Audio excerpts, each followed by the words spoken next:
Fences and barricades put up around the U.S. Capitol building. Security officials want to avoid a repeat of the breach here on January the 6th. The Secret Service has been ordered to begin its special operations for Joe Biden's inauguration 6 days early. It was one of Acting Homeland Security Secretary Chad Wolf's last acts before handing in his resignation on Monday. He's the third cabinet secretary to resign since last week's violence. 10,000 National Guard troops will be deployed in Washington, D.C. by Saturday. This comes as House Democrats introduced a resolution to impeach President Donald Trump for the second time. He's been charged with one count of incitement of insurrection for his role in the Capitol unrest. You know, if one of us was inciting a riot, we would get thrown in jail. So I think that somebody just because you're the president doesn't mean you are exempt from the law. And I think that he should be held accountable. He needs to be barred from being able to run for office again. I think that's the most important thing.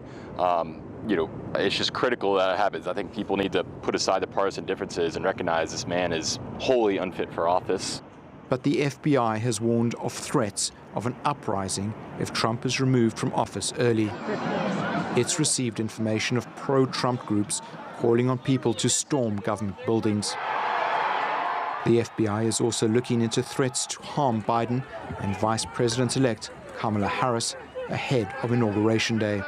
I'm not afraid of taking the oath outside, and we've been getting briefed, but I think it's critically important that there be a real serious focus on holding those folks who engaged in sedition and threaten people's lives, defaced public property, caused great damage, that they be held accountable.